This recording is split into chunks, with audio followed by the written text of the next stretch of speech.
রহমতুল্লাহ। আগেই বলেছি এটা কোনো সভা নয়, জাস্ট ওনার মজলুম ভাইয়ের, মজলুম নেতার প্রাথমিক অভিব্যক্তি ব্যক্ত করার একটা আয়োজন ছিল। কঠোর গরমে আপনারা সবাই এখানে হাজির হয়েছেন।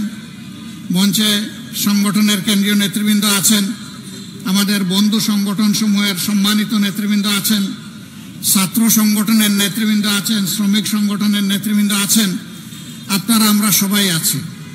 সম্মানিত ভাইয়েরা, আমাদের এই ভাইয়ের বক্তব্য চিরেই আমরা আরো বড় পরিসরে শুনবো ইনশাল্লাহ, এই ঢাকায় শুনবো ইনশাল্লাহ।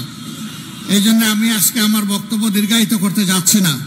আমি শুধু আল্লাহ তাআলার শুকরিয়া আদায় করি যে মানুষটাকে দীর্ঘ 14টি বছর ঘাড়ের উপর মৃত্যুদণ্ড দিয়ে যার উপর জুলুম করা হয়েছে, সেই আল্লাহ তাকে বাঁচিয়ে রেখেছেন, সেই মহান রব তাকে আমাদের বুকে ফিরিয়ে দিয়েছেন। আলহামদুলিল্লাহ রাব্বিল আলামিন। আমাদের এই ভাইয়ের জন্য দোয়া করবেন সবাই, আল্লাহ যেন তাকে নেক হায়াত দারাজ করে দেন, তিনি যেন সুস্থ থাকেন এবং জাতির প্রয়োজনে তিনি যেন দায়িত্ব পালন অব্যাহত রাখতে পারেন। সম্মানিত ভাইয়েরা, ফ্যাসিবাদ বিরোধী আন্দোলনে এখানে বলা হয়েছে আমার নেতৃত্বে পতন হয়েছে, মোটেই না। এদেশের 18 কোটি মুসলিম মানুষের সম্মিলিত চেষ্টায় সরকারের পতন হয়েছে।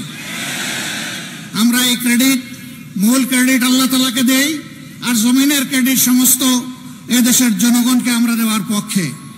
আমরা এক থাকব, জাতির প্রয়োজনে এক পথে হাঁটব এবং জাতির প্রয়োজনে সমস্ত ষড়যন্ত্র মোকাবেলা করে সামনে ইনশাআল্লাহ এগিয়ে যাব। সবাই ভালো থাকুন। আসসালামু আলাইকুম ওয়া রাহমাতুল্লাহ। সংগ্রামী বন্ধুগণ,